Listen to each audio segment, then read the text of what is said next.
Thank you all for coming back after a break, or at least most. I'm pleased to start off our next panel with a particularly distinguished set of experienced participants here. I think if we look at the topic at hand of the Internet of Things, we are probably right now in the stage where the deployment of Internet of Things competes numerically with a number of newspaper and magazine articles that spilled about those devices. And one of the difficulties that I think we have is more so than in many other areas, when people talk about the Internet of Things, they all have a somewhat sector-specific notion. For some people, it's finally home automation that we've been talking about for, 30 years or so, where it's the robo-butler type of thing. For others, it's automating power plants or industrial processes. For others, it is medical applications. For others, it is vehicular transportation.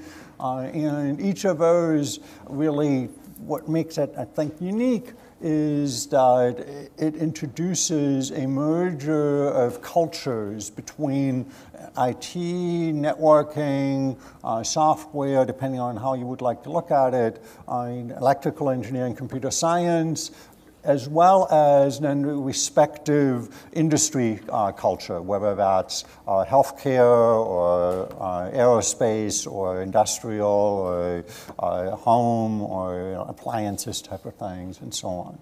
And so we have, I believe, a particularly qualified panel to look at all of those issues, both essentially the commonalities across all of those industry sectors and applications, as well as some of the areas that are more specific to, say, critical infrastructure that may not apply, say, to home automation. One final comment I think that struck me when I heard the last panel was that the Internet of Things has, even though you may not actually be in that industry, other parts of it may actually affect you. Some of you may have heard the story about the refrigerator that started sending out spam because they had an unpatched open source type of generic Unix platform running on it. And so even if you're not running home automation or whatever it happens to be, other devices that are in that space may suddenly start attacking you with a denial of service attack or become a bot of some other, in some other capacity. So with that, I'd like to just very briefly introduce our panel just by affiliation, and I'll ask each one to say a little bit about kind of which corner of the IoT space they have illuminated, so to say, in their work, and then say a few introductory remarks. So we'll start out with James Kaplan, who is a partner at McKinsey & Company, followed by Rima Qureshi, who's a senior vice president and chief strategy officer and head of merger and acquisition. That should keep you busy, at Ericsson. And finally, Tobby Simon, who's founder and president of the Synergia Foundation, I got that wrong, and GCIG commissioner now. And we'll start in alphabetical order. I think you really hit one of the critical issues quite directly when you talked about this confluence of cultures between IT on the one hand and networking or manufacturing on the other. You know, I spend a lot of time helping companies think through cybersecurity programs and cybersecurity strategies, and in many sectors you're seeing this interesting turbulence between IT and security around what might be called the Internet of Things. And so, for example, you see it in companies that are struggling with putting in place devices that look and feel like computers and have the security vulnerabilities of computers, but have not been managed like computers. And hospital networks are a terrific example of this. You know, a medical device that goes into an operating room is basically a computer running Linux with a piece of plastic around it with the name of a device manufacturer rather than a piece of plastic around it that says Dell or HP. Traditionally, these devices have not been owned by the IT organization. and in many cases they've struggled with or have not been, security hasn't been a tremendous focus for them. At the same time, the manufacturers of these types of devices are also wrestling with the issue of, first off, how do they bring together product security and IT security as more of their devices become connected to networks, and also figuring out how to integrate their products into the security models for their customers. And again, hospital networks are a great example. I've seen situations where large hospital chains have delayed certain types of implementing certain types of diagnostic devices by a year or more because they couldn't figure out how to integrate it into their broader IT security model, say for their operating room environment. And then finally, I think there's some really interesting questions of signaling and trust, because it's not just enough to be secure, you also have to communicate to the market that you are secure. And I think in many places we're seeing turbulence around buying decisions where innovation is getting slowed down because people aren't sure which vendors they can trust and how much. So sorting through that, I think, will be especially important in coming years. So I think going back to your comment about the number of articles and the number of things, if I may, I'd like to start with some numbers. If we look at 2014, there are 7.1 billion mobile phones. If we project out 5 years, that number grows to 9.5 billion mobile phones. And the amount of data traffic that we see in the networks today is going to increase about 8 times what we see in the networks today.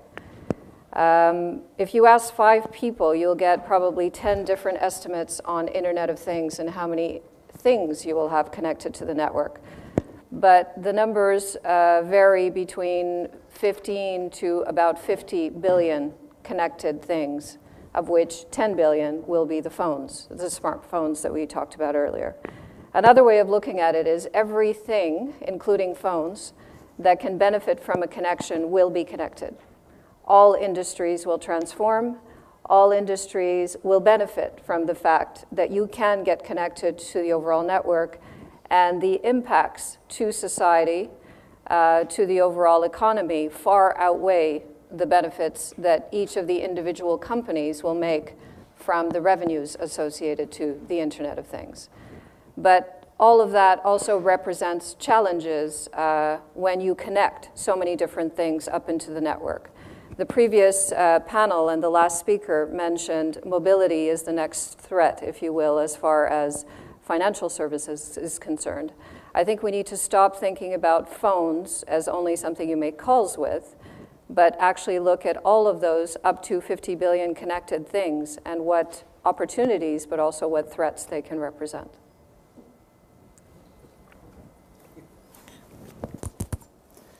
Good morning. I come with a little bit of an interdisciplinary background, so I would sort of try to explain it from that sort of a perspective, if that is okay. The caveat, the general feeling that Internet of Things could become an Internet of fear. So that's the first thing that we are trying to, from a mindset perspective, trying to clear. The second is I would like to expand the construct of the threat of cybersecurity per se.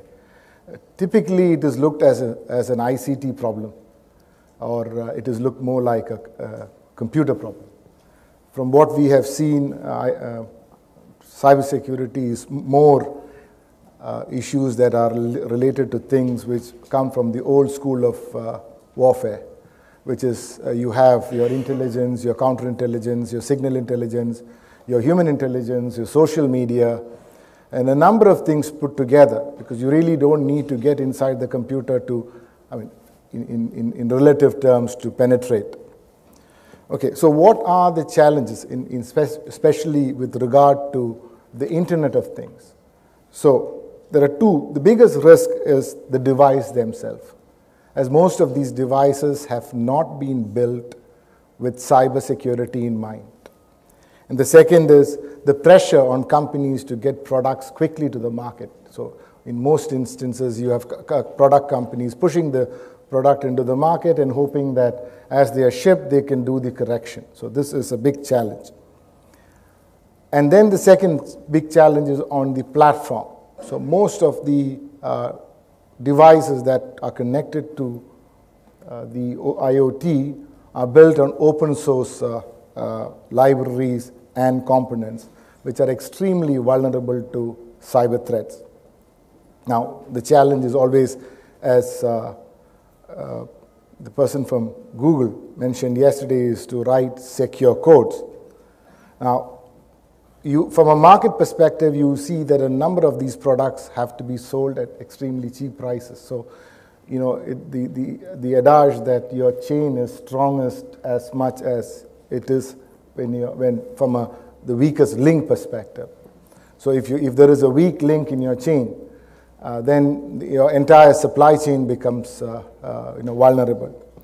And the last bit that I would like to say is how and where these devices are used. So this is the third threat that you have, because you have instances where devices magically appear in the entire supply chain. So it's basically because departments don't communicate with each other when they bring in new tools into or systems into, or products into, and that one vulnerability in one area can affect the entire cyber security of the organization. I will sort of pause with that. Okay. Let me see if I can, I think you raised a number of interesting issues that we should dive into in the time remaining in that.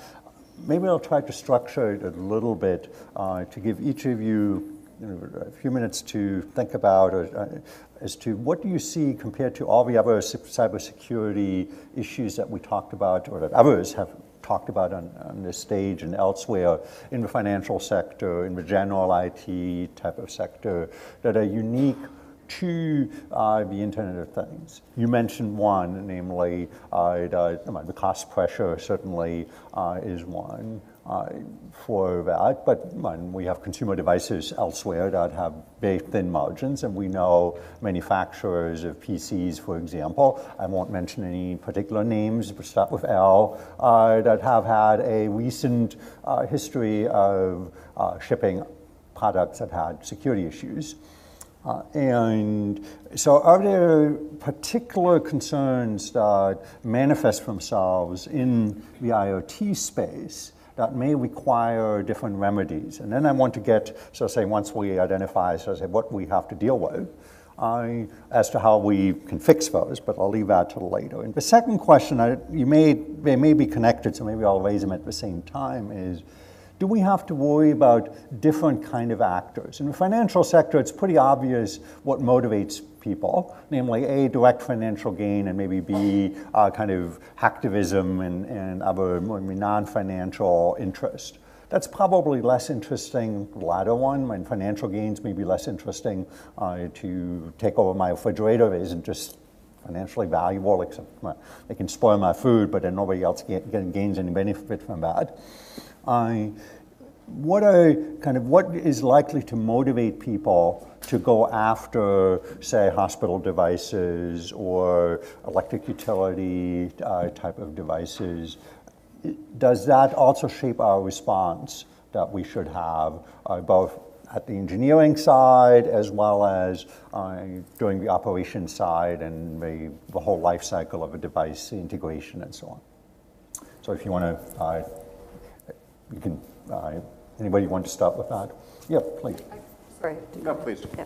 So if I could start with the first one, what is different or unique to the Internet of Things? I think one aspect to keep in mind is the characteristics of an IoT device. Some devices, if you were to look, for example, in the agriculture sector or in the utilities, smart meters as an example, you're going to require these devices to be in the network 10 years battery life, and they are in some cases very remote, so you don't have the ability to go and modify them on a regular basis. So that's very different than what you might have with your phone, which you charge on a daily basis, or your PC. So you have limited processing capacity. They're usually embedded in some way, And as a consequence, what you can actually build into that device, the processing capability is very limited. So that means that it is vulnerable. To your second point, it isn't the fact that your fridge, somebody can hack into your fridge and spoil your food or whatever else. It's the fact that your fridge is connected to the rest of your network. And the fact that if you are a public utility and you have a smart meter that has a chip or a modem that is low capacity, low power, that is a backdoor into the big systems because it's all connected. So those are the threats and the risks associated specifically to IoT. Here's what I'd say is, first of which to me, Internet of Things from a security standpoint, at some levels, the dog that didn't bark yet. There have not been, I think, major public breaches related to the Internet of Things. I think that's partially driven by the fact that the Internet of Things is still nascent as yet. But I think you very well could see, I like the phrase, the Internet of Fear. And I think your point's about billions of connected devices. At some level, that development, which is I think we're all sort of counting on for innovation and growth, is contingent on not winding up with the Internet of Fear. So I think the development of security models for the Internet of Things will be critical to the development of the Internet of Things itself, and therefore continued innovation and economic growth. Second, I do agree there's potentially, at least in some cases, a different set of attackers related to the Internet of Things. Just using hospital networks as an example, because especially familiar with a few. Yeah, they're concerned about potentially nation-state attacks. Obviously highly dependent on the geopolitical environment. They're concerned about hacktivists, given that, as an example, healthcare can be highly fraught emotionally as a sector. And also, as with other types of technology devices, they're concerned about personal information. Very sensitive information can be housed on medical devices. In terms of what needs to be done, obviously I think that it'll be important to converge IT security models and product security models, but one thing I would emphasize especially is the quality of the software development, both for the device and for all the applications that surround it, and both are important because the vulnerabilities will often be at the seams between the two. And I think we're going to need to see much higher quality application development in coming years. That I don't think necessarily means more expensive application development. There's an expression that a vulnerability is just another type of flaw, and it's reasonably cheap to eliminate these types of things at the beginning of the software development process, and hideously expensive to do it at the end of the software development process. So I think the capability of our developers will become much more important. Before I get to the remedy side, so to say, what we should do collectively or individually, so to say, in different sectors, any more on what you see as kind of from your particular critical infrastructure side as the kind of motivation in people that we would need to worry about in particular? Good question. Now, I look at it this way. Who is the adversary?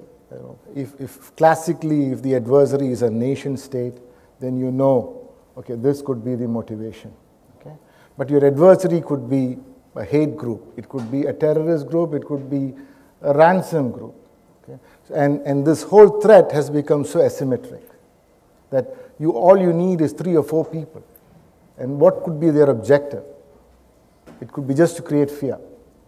And if you ask what is the benefit they derive out of it, and most terrorist organizations, the whole objective is just to create fear. I mean, terrorists, splinter groups, whatever you call it. So I think it will be very interesting to look deeper into what is the motivation, but that would be something we would find it very difficult to answer with growing all the complexity. For example, we had an instance in Bangalore in India where a young boy, 22-year-old engineer, was arrested for tweeting for the ISIS. Now, he has nothing to do with ISIS. He has never visited Iraq, Iran, anywhere. But he just picked this up on the net. Now look at it playing out further.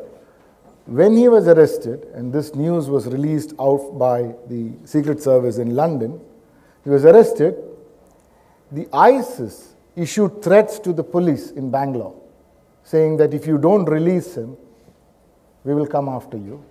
And the Peshmergas, the Kurds, were celebrating. Now, nothing to do with each other.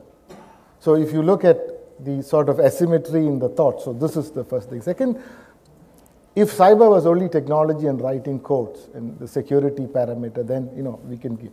But the problem is most people who come from the technology world do not know the larger ecosystem, and that is a challenge. How do you teach them, the human intelligence, the social intelligence, which may not be directly related to what you do inside the office?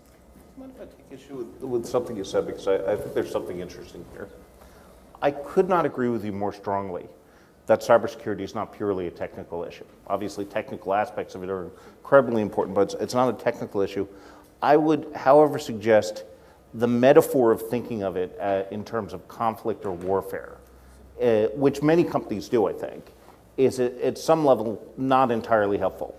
I actually would suggest instead you need to use a risk management metaphor, and I would make the case, anything you do with regard to technology implies risk. If you're launching a new mobile platform, that creates new types of risk. If you're launching a new product with new types of information, that creates risk. And I would suggest the issue is, okay, what risk are we incurring?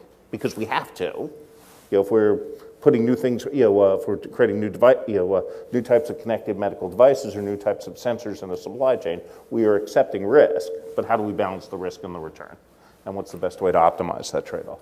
And I would agree, because that is definitely what we look at when we have to develop and commit to characteristics and capabilities. I mean, there were discussions previously, are software companies willing to step up and make commitments? If you look at telecommunications networks, we have to guarantee 5 nines. And what that means is any one point of failure cannot be failing more than 5 minutes per year. Right.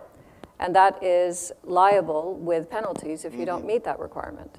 So that is something that you can determine what the cost is to be able to do that. And over many years of the industry, it's developed, it's 5 nines, but it's not 6 nines. No, because it's considered to be too expensive to go beyond a certain percentage, and that's what you build your system for. It's high, but it's not absolute. Yeah. So let me just see if we can. I want to just say, move. What should we do collectively?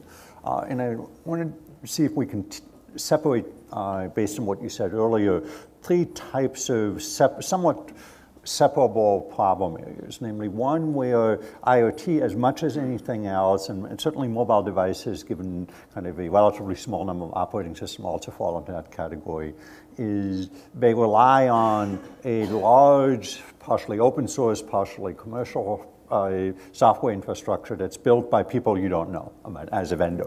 I mean, you've never met, they may not even be knowable in some sense because they've built over 30 years of software development. And then we have kind of industry-specific functionality that you build, whether it's a medical device, whether it's energy, a smart meter, very different, specific, but often, I think, as you alluded to, built by people who are great power engineers, but probably took a Fortran programming course, if you're lucky, 20 years ago, 30 years ago, I suppose, in that case. And then thirdly is the integration into larger system, where the system itself may be reasonably safe, but you suddenly assumed that you were operating in an environment that didn't have certain threats, and suddenly, because of other devices that you introduced, what you thought was safely inside a perimeter no longer is. And I'll give you an example just simply because it's an area that I'm familiar with, is initially in the voice of IP world, people thought, oh, PBX and phones, they're inside the corporate network. Mm-hmm. And so we don't have to, we can use unsecured file transfer protocol, what's known as trivial file transfer protocol, to transfer credentials and software updates and all of that. And then suddenly they discovered that people would install these devices at home as an extension for their home office when they were telecommuting. And all of the assumptions that were reasonable when the product was shipped, or at least not completely ludicrous, suddenly turned out to be just completely wrong and with predictable consequences. And so I wonder, does that help? How can we, if that separation into concerns is a right way to think about it, how can we address each one of those, kind of foundational infrastructure, the industry-specific one, and the integration risks, if you like, or process integration risks? And feel free to just tackle one or any one of those topics, if you like.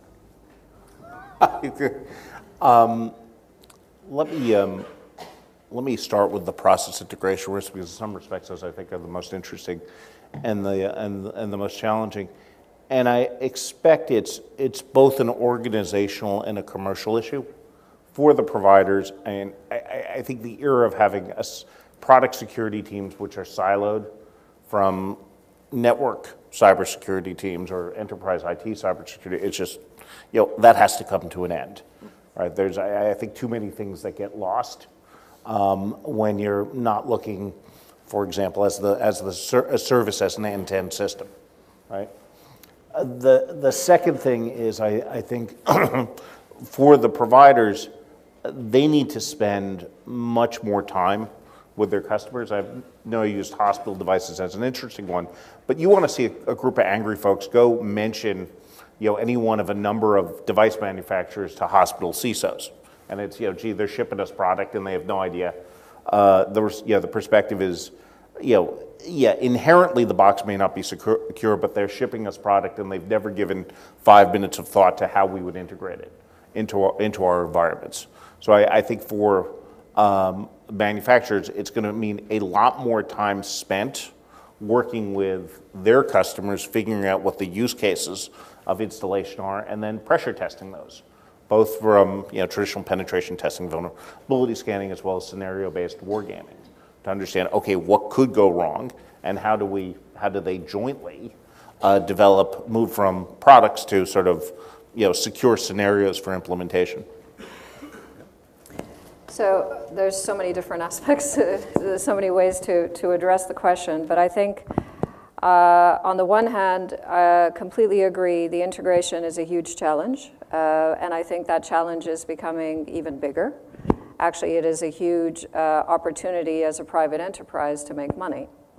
And in some respects, you could even say as a way to add additional complexity to continue to make money. So that's something to be aware of and monitor. On the other hand, even if we had one way of doing things, we still have to take into account the legacy systems and how you do the integration. So there will always be a need for integration, and I think that need will continue to grow. There is a need to have standards where applicable, common architectures where it makes sense, and as much as possible, guidelines that are followed across the industry when it is open source, as much as possible. You have to make it so that even though you are not able to control everything that is being done because it is done in open source, but that there are certain principles that as much as possible people respect and adhere to. I think testing requirements, the ability to find errors, when do you deliver the software, like alpha testing, beta testing, that kind of stuff. And then negative testing as much as possible so that you're not only looking to make sure that something works, but you actually try to break it to make sure that when it does break, that it doesn't break something else in the process. These are established ways of working, and we just need to ensure that that's the kind of thing that is understood that everybody needs to do. Question for you on because the open source one is right. especially interesting, obviously, given Heartbleed. Do you think companies need to be making more resources available for their technical employees to participate in the open source community? It depends where you are within the community. I think it depends also, there's pros and cons, right? So I mean, I'm coming from an organization and an industry that is extremely standardized and regulated. Right. So it's not open source. It's actually very much, you get everybody together within the industry, you make sure that everything works well together, And that ensures that there is a certain level of security. Yes, we are moving towards a world that is more open, that requires us to work a different way. And to your point, we need to probably put more people to take some of those principles of a standardized industry more into the open source space. Now, if I can come back to your other point, if we can, the way that we have this concept of if we can just keep it, if we can just touch it, somehow we can keep it safe and we can control it. I think that's also a concept we have to put aside, really, because everything is going into the cloud. It's not going to be something that you can actually put a firewall around. It will be somewhere where you don't even know where it is, and you don't know where it's going next. So the idea of what is security is no longer firewalls. It is about timestamping and data security. So the concept of security and the concept of cybersecurity is also transforming. And that also needs to be taken into account in terms of the standards of how you develop products. So in the critical infrastructure area, do you see that there are principles that either exist and they just haven't been followed because people thought of them as safety principles that deal with electric arcing as opposed to, gas leaks, as opposed to kind of the equivalent versions on the software side? Or are there things that either in terms of training or in terms of processes that we need to do? There's obviously plenty of ISO type of standards that companies profess to adhere to. That doesn't seem to have made, in my biased opinion, all that much practical difference because it tends to be checkbox marking as opposed to actual cultural change. You both are coming, all three of you actually coming from industry, or at least are very familiar with industries that supposedly have a safety culture. Medical type of one certainly has one. You mentioned the telecom reliability culture and to some second degree safety culture.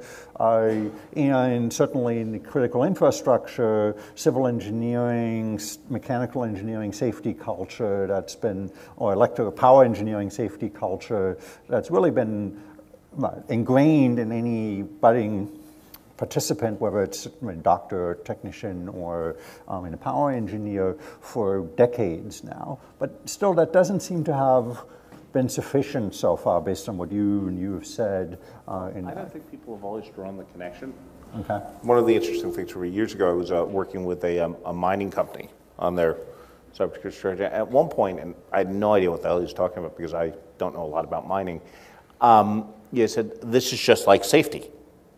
And it was interesting, they had a corporate culture where, you did not walk around headquarters with a coffee cup with an open lid, right? Because you don't walk around a mine with, an open liquid, and you would get written up with a ticket if you walk down a flight of stairs again in headquarters without grabbing the banister because, you just never did that in the mine. And I think once they made that jump and said, cybersecurity is no different than safety, then they started to inject cybersecurity into their safety program, which had been very successful over the course of a decade. And it was just, then the culture started to say, okay, it's no different. And I imagine there must be similar things that happen in electrical utilities given, the intensity of the safety culture in that type of sector. I might make just three. I totally agree with Professor that what you said, and just 3 points that I might quickly share. One, if there is a remedy, the first one is ensuring that there is an ecosystem where the supply chain there's some sort of a very strict rating. And this is something which the industry has to take it on themselves, because there's no other way. You cannot try to bring in heavy regulations. It won't work. And it's like trying to solve 21st century problem with a 19th century, sort of a red. The second most important thing, I think, is about information sharing. And this is a huge problem that, even within companies, they don't talk to each other. With one department does, the other person doesn't know. So that seems to be, if you look at, forget companies, even if you look at from a national security perspective, very few people know what the other department is doing. We call it turf war, but it's something that happens. Okay, and finally, I think what could be helpful is some sort of a soft regulation, in which there is sort of a co-opting between the government and the private industry, that it is not sort of pushed down on them, but they see that there is an existential need for them to do it. Otherwise, there could be disruptions, there could be anything that they will not be in business. So that actually naturally segues into kind of a question as to, on a larger scale, besides the internal one, is since the consequences, since you mentioned, in all of the cases that you have, this is true in telecom, this is true certainly in medical, certainly true in infrastructure, go far beyond the company itself.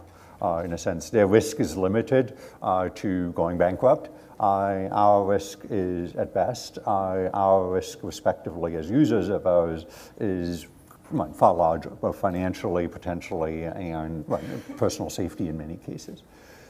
So if you were to look at models that work to ensure that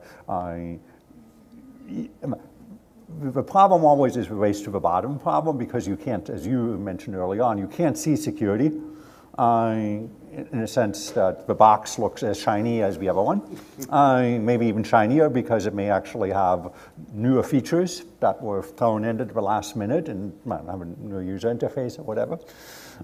So what is the kind of more modern version? I'll mention as one example to get the discussion started something that I've always been somewhat surprised by. As some of you know, I work part-time at a federal regulator that doesn't deal with safety as such, but we deal with cybersecurity.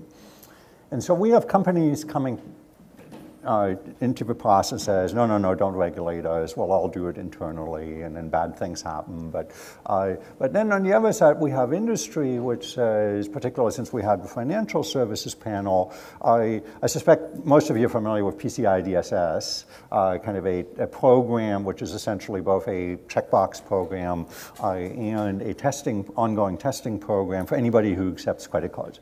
So for a sideline business that I run, I'm subject to that, so I'm somewhat personally familiar with that. So it's an industry one, which is in many ways... Do you think it makes your business more secure? I'll say partially. The checkbox one doesn't. What I think does actually help, and this is something that is, and this is the ongoing piece, namely, and again, that's maybe something you can talk about as well, is there's often been one of, because it's probably closer to what we do in other engineering, is you design a secure product, and then the security itself doesn't change much. The bridge doesn't have to be updated. That came up during the previous panel as well. The PCI DSS model, because it does monthly or roughly monthly testing, make sure that you have a new version of underlying software, SSH, OpenSSL, Linux, whatever it happens to be. And if new threats evolve that can be tested externally, not all of which can, it tests for those even though they were not known at design time. These are like the Heartbleed type of model where somebody discovers a new threat vector that just wasn't thought about at the time of design. And we've obviously had now the NIST framework, security framework, which is a more process-oriented operational framework in that. So I'm curious, in each of your respective niches or experiences, is what models work? Is it one of specifying, basically, we'll leave you alone, but kind of if you can't behave yourself, so to say, well, basically the threat of regulation steps in, but then you actually have to be willing to execute on that. Because sooner or later, somebody will misbehave, and you don't know ahead of time who's that going to be. You probably can guess, but you don't know that ahead of time with legal certainty. You can't just say, you look like a cheap guy, I'm going to regulate you, but because you got the expensive suit, I'm not going to regulate you. That doesn't work. So how do you make that work? And what level? Is it processes? You mentioned that a little bit in your telecom experience. Or is it a checklist type of thing? Or is it, what is the right model for either, and who should be specifying those in that? And I think that's a fairly broad discussion, so we can dive into different aspects of that. I don't know, if you want to start. Oh, yeah. So. Yeah, so actually we did, working with the World Economic Forum, we did some research about a year or so ago where we surveyed a large number of technology executives on a range of security-related issues, including what they thought about regulation. And the distinction in results across sectors was, I think, very interesting. So in financial services, the sort of modal result was that CIOs and CISOs were saying that regulation is actively harmful, that it was mandating practices that in some cases were somewhat outdated, and that it was chewing up tremendous amounts of time that could be devoted to other things. And you heard people say things like there were, you'd heard we got quotes like, there's what we need to do to be secure, there's what we need to do to be compliant, and those two things have nothing to do with each other. We have to do both. You heard heard folks say things like, between all the different regulators in the U.S. and all the different jurisdictions abroad, that they had 97 different audit events that touched on security in some way, shape, or form. That's at one institution. It was very different in other sectors, and in particular in healthcare and in insurance. The sort of modal result was, regulation is inherently suboptimal, but still helpful, because our sector has not focused on this in the way that it should, so at least it gets senior management to devote the required time and attention.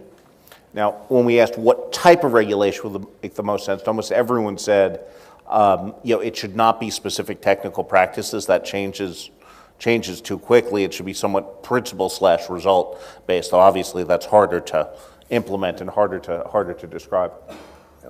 So. And you'll each chime in on that, but I'd like to think about, that comes up a lot. I mean, regulators can never be quick enough to do that, but is there a way to do that in a two-step? In many industries, as far as I understand, it's essentially regulation by reference, namely that the regulator itself doesn't specify, you shall change your password to take a silly rule that I would put into it doesn't actually make a safer model, don't write down your password type thing, rules, to a specific one, as opposed to referring to industry standards that can evolve relatively quickly. In some industries, regulators will get quite that specific. Right. And so is that a right model in a sense, regulation by reference, in a sense that you say, we don't tell you as a national or international segment regulator, you shall follow these particular practices or particular checkoff items, but you should follow whatever the current industry best practices are, as opposed to simply be safe in that, and we'll know it when we see it, but by that time it might be kind of late to do that. So what would be the models? And you can go back, or you can start with that. Yeah, so maybe go back, if I may, to the initial question. The industry, IT industry, as well as the telecom industry that I'm working in, I would say it's a combination of all of the above. So it's a combination of regulation, industry standardization, internal architecture models and processes that are put in place that everybody are required to follow, to basically open source where it's free for all. So all of that exists within the ICT industry, if you will. Then going back to the ISO and the checkbox is definitely the case. You have industry standards or regulated requirements on where you have to comply. It's processes. It doesn't address security. What it does is it allows you to say, yes, you have this document, it's in the right version, it's been signed by the right person, and it's been stored in the right place. It doesn't say anything about whether there's any valuable information in the document. So that's an issue. That is definitely the basic, absolute minimum that everybody needs to comply to, in my opinion. Beyond that, you have what the industry tries to do to regulate itself, and the challenge we have within the convergence of the industries. is that you've got one industry that's coming from a regulated, standardized way of working, and one which is a startup can make billions of dollars even if they don't make any revenues if they have a good idea. And those things are colliding. That's creating challenges. And that's creating discrepancies in which is the best way to work. So we have to work through those things. Just as a note, I've heard for many businesses that are in the traditional, more regulated, more cautious model who are competing with businesses in the startup feel they're at a disadvantage, that this is part of the reason that it's hard for them to innovate as quickly. You could say that in a lot of cases is excuses, but let's take the Internet of Things as an example, okay? So coming from the regulated to the completely unregulated approach. So in the regulated approach, which is the traditional telecom approach, where you've got chipsets, you've got patents, you've got standards from an industry perspective, a chipset for an Internet of Things today in a device would cost you around $20. Okay, so that limits the amount of devices that that chip is going to go into. Of course, that cost is coming down, and that cost will go down to about $5 next year, by the end of next year. On the other end of the spectrum, you have chipsets that are selling for less than 50 cents. Those are getting into a lot more devices. Those do not have the same level of security, but they are going to coexist. And it's, again, the issue of the weakest link. Specifically, where do you see the difference in security in the software level or the standards one? Because if you look at the industry, just to say that, if you look at the cellular industry, they don't have a completely unblemished record, GSM being a pretty good example of having pretty lousy security in many ways, SS7 having no security, just to take two examples, because they assumed that they were only companies of your size, your company size, would be playing in that space and would be too difficult to build your own SS7 node, your own GSM base station, whatever. In that. So where do you see the 50 cents and the $25 one? Both have things to improve, absolutely. Absolutely. I mean, I'm not saying that the $20 solution is the one that is working and there are no issues whatsoever to the previous panel. We are absolutely having to do more, but the fact is that if you've got these two ways that are coexisting, two ways of doing things that are coexisting, how do you regulate that industry? How do you create standards and architecture that everyone will be able to adhere to and comply to? That becomes a challenge.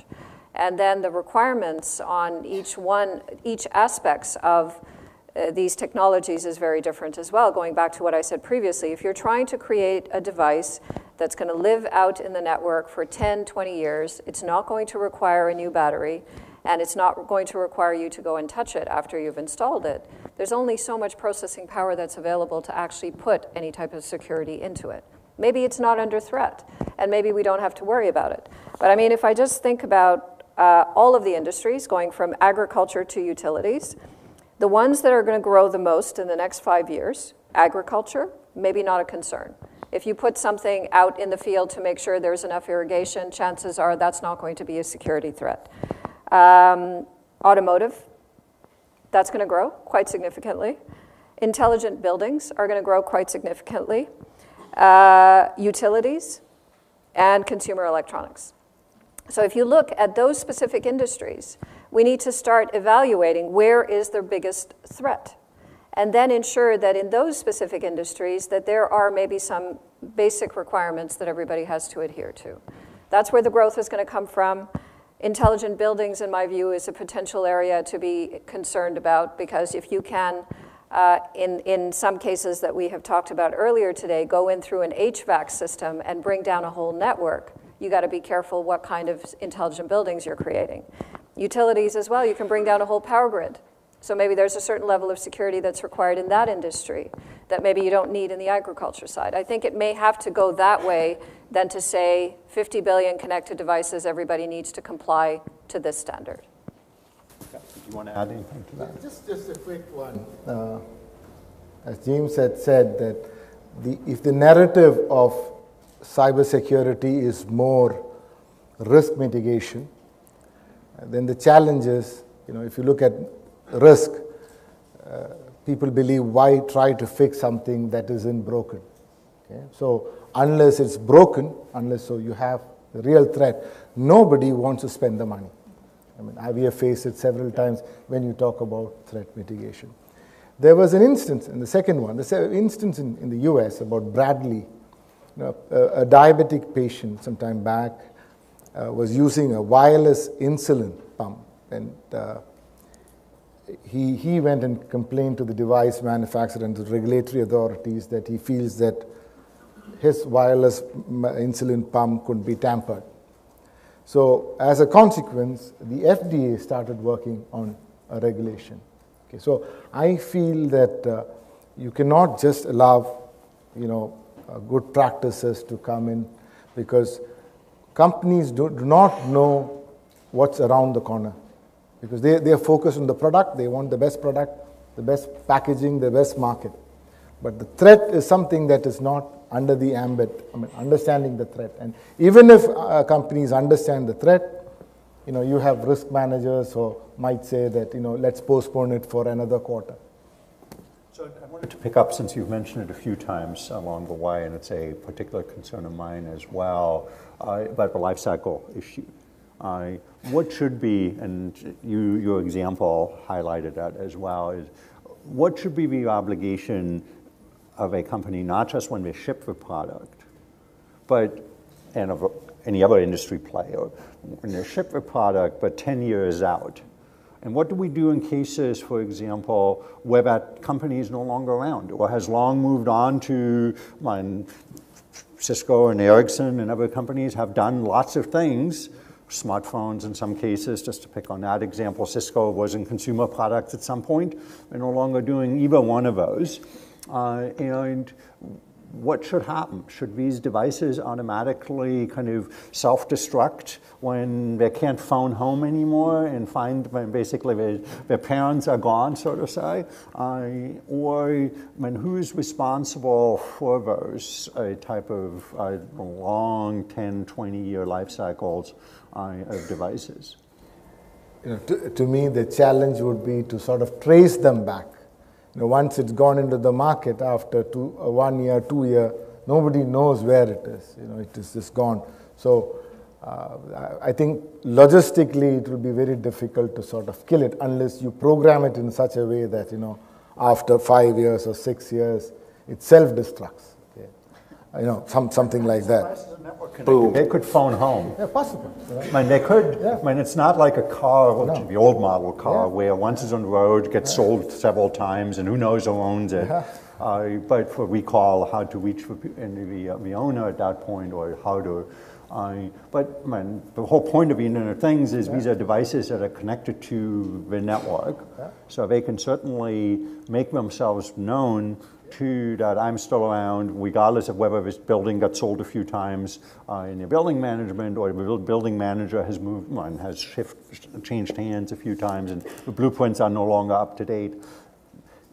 Is that something that one should, just as a good design practice, built into network devices? That people have proposed that essentially devices self-safe, so that if it can't establish contact with a home base, it goes into some kind of safe mode that essentially allows its safety functions to continue, but it makes it known to the local one to start blinking or whatever, that it either needs to be removed or maintained in that. Whatever models for the life cycle management that you can think of. And this is true, I think, across all industries that we've talked about. It's very interesting. I think there are certain capabilities and solutions that exist today to be able to do that. Similar type of things. So companies are definitely putting in place software locks, software keys, that as soon as it's clear that your contract has run out, the software stops working. So from a technology perspective, it is definitely possible to do that, and it's easy also to do it from a hardware perspective. We have been faced with specifically that type of question. It's like we are selling Internet of Things solutions to a particular company. We are asked to support these things for 10 years, and it has to be written into the contract. So that is what you sign up for. And then you have to ensure that you have all of the hardware and the software and the capabilities to be able to support it for that period of time.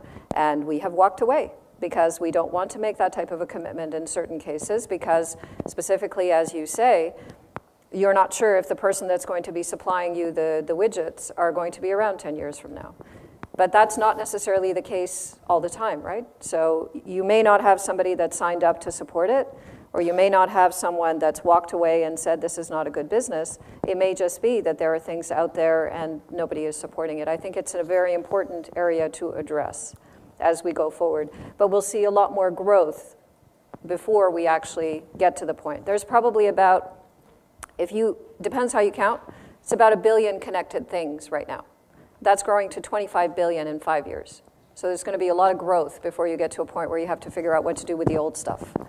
Actually, it's interesting. It's an interesting example of how security could be, the incentives could be, the commercial incentives could facilitate security rather than discourage it, yeah. Which is, obviously many software vendors have used the inability, have used the inability to support software from a security standpoint as a lever to encourage upgrade. But you could imagine a model where, okay, one of the ways we manage life cycle, not lifestyle, is the device has to phone home, and everyone understands that the life, giving an evolving security environment, the lifespan is not infinite.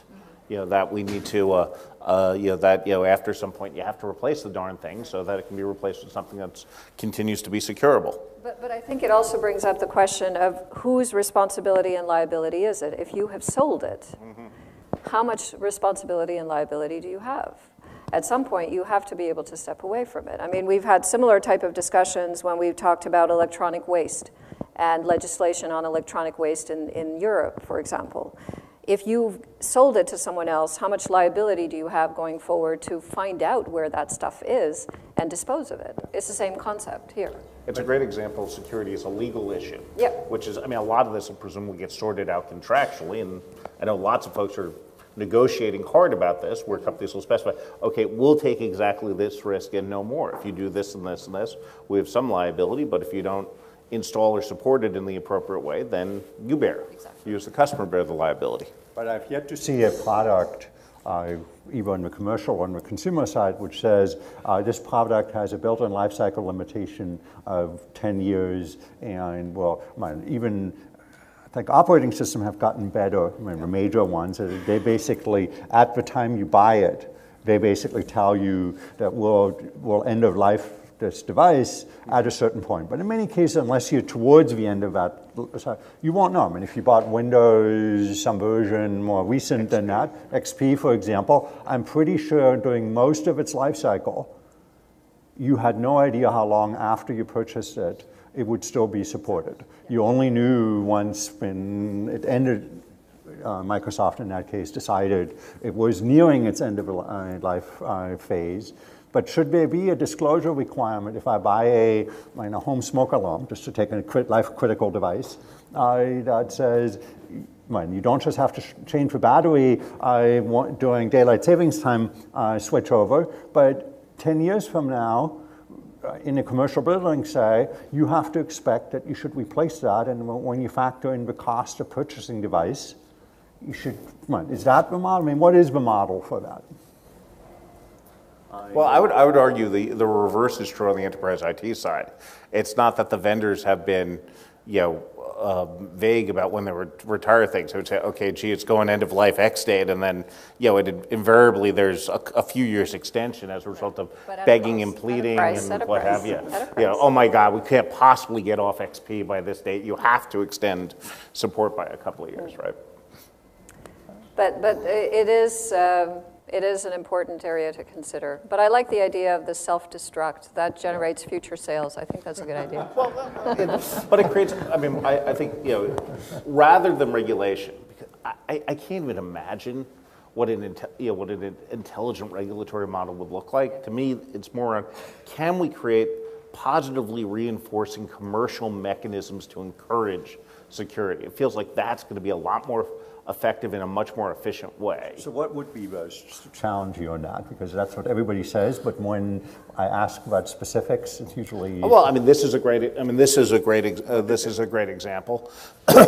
I think you're going to, I think you're already seeing it in, RFP processes. And, for example, in banking, I know not only of technology deals, but even financial transactions that are held up because counterparties saying, gee, I don't understand where how you're managing the data end to end and which vendors you're transmitting this data to. And that is, quite clearly encouraging, financial institutions and other types of companies to think in a much more intentional way about how they're transmitting data. I think I think the sort of, the shoe that hasn't dropped is the consumer markets. Because you're starting to see it in business-to-business markets. I don't think you've seen much yet in the way of consumer behavior driving more secure products and more secure services. I wanted to, looking at time available, I want to make sure we have a few minutes left for questions from the audience. I think we've touched a number of topics that I'm sure people in the audience have questions or short opinions about. So I see a hand there and a hand back there, if the green shirt. Thank you for your comments. I have two questions related to consumer privacy. And I'm sorry, if you could just briefly state who you are, just... I'm Camille Gray. So two questions relating to consumer privacy. First, what do you think about data breach notification laws? Congress has been debating different bills. Do you think those help security? Secondly, regarding devices, consumer devices, and connected cars and such, do you think that self-help should be employed? It seems like these devices don't turn off and they're always collecting data. What role do you think self-help should be? Thank you. Of all the regulations you might consider, to me, disclosure ones or notification ones, are easier to describe. And then second, and by the way, this is a personal opinion, not an opinion of McKinsey and Company, obviously, it sort of reinforces the commercial pressures on cybersecurity. So if we know when stuff happens, then that increases the likelihood that customers of various types will be asking the tough questions. There's back there. Hi, Carolina Rossini from Public Knowledge.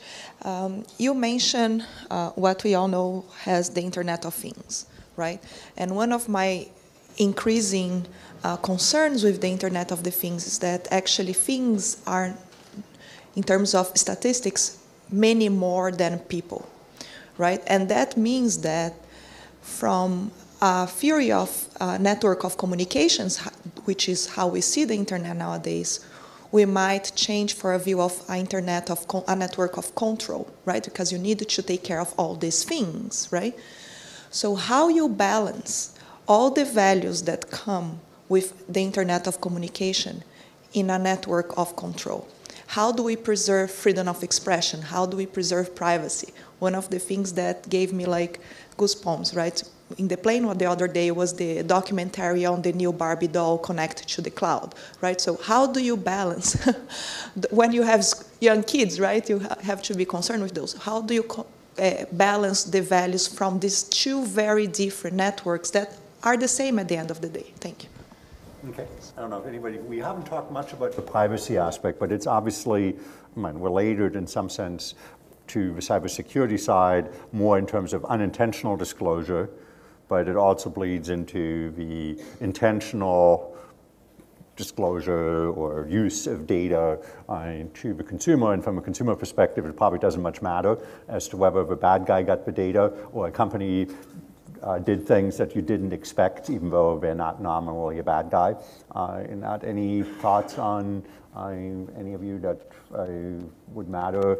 For example, when in the home, do we have to worry about that smart meters suddenly track my behavior indirectly in that, or in mobile health devices, consumer devices? They know a lot about me as to where I am, what I'm doing in some sense, how active I am, just as one that insurance companies and a health insurance company might care about how fast I'm driving, that my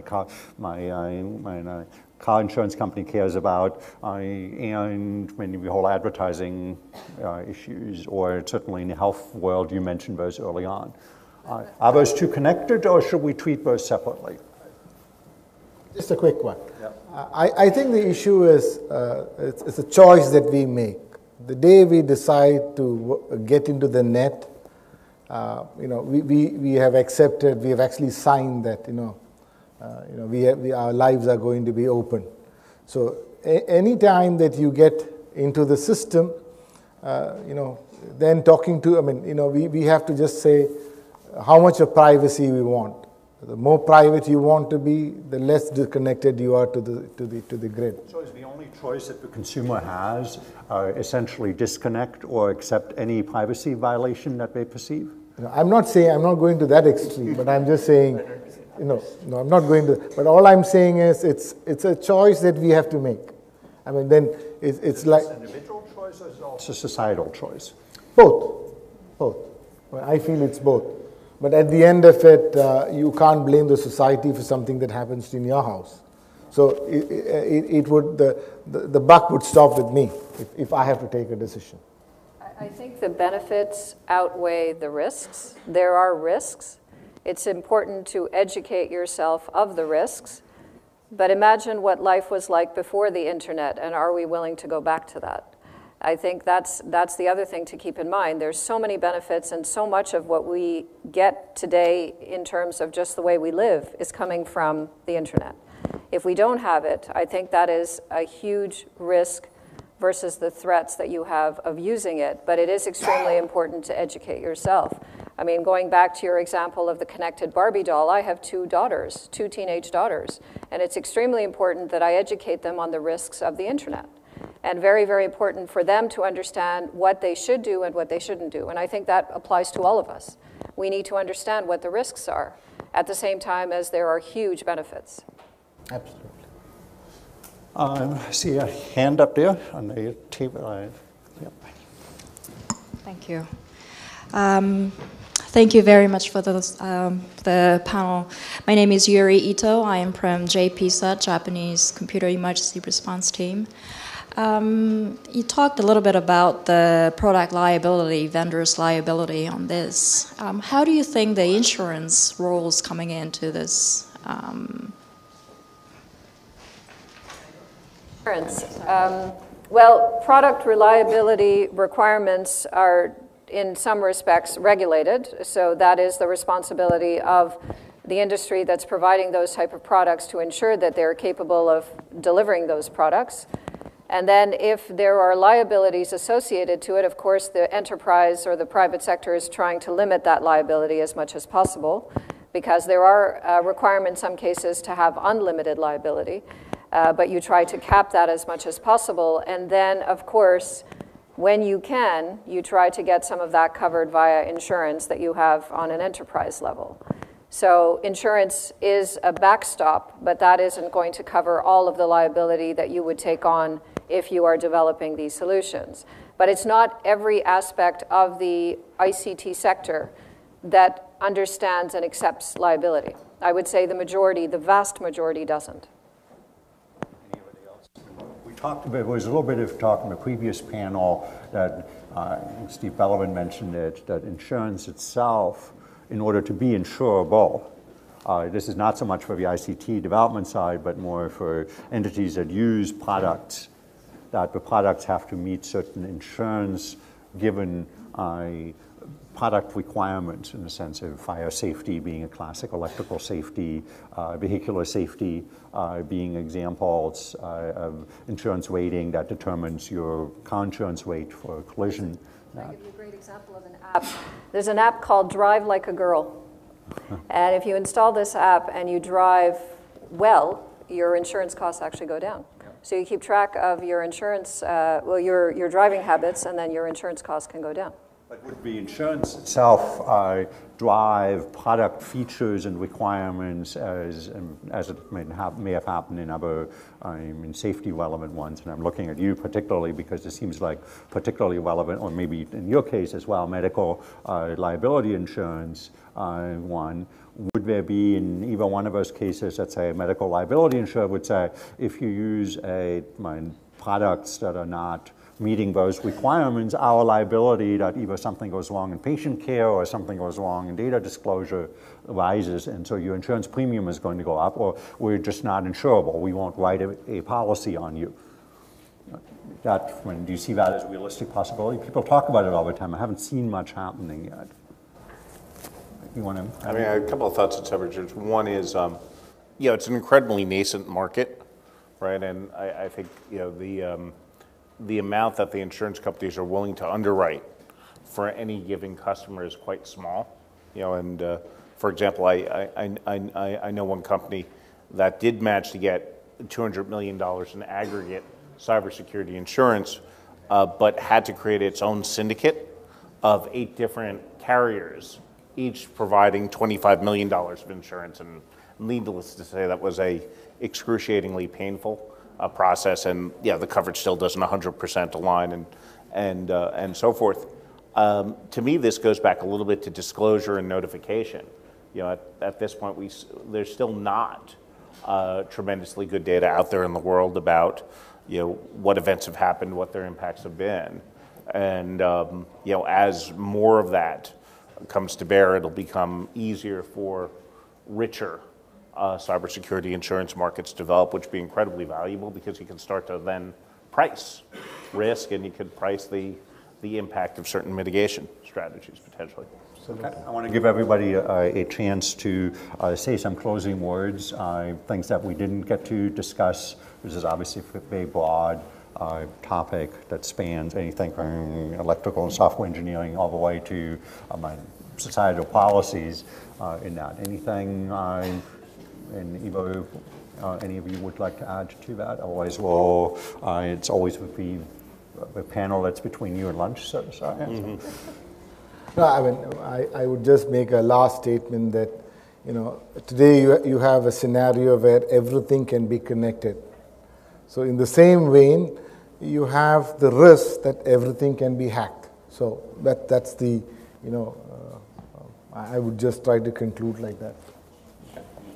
I'd say as we've had this discussion, there's this very rich array of, strategic product development, commercial, contracting, legal, a liability, procurement type issues, which I think gets at the richness or the full complexity of the topic.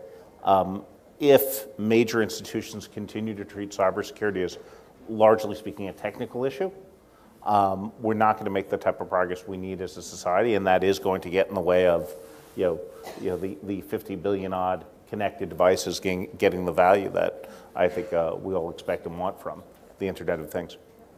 I mean, I suspect this won't be the last discussion on this particular topic, particularly as you said, we're in nascent phases of the deployment, and often we necessarily tend to be reactive to the latest kind of disaster, or hopefully near disaster, that we can get.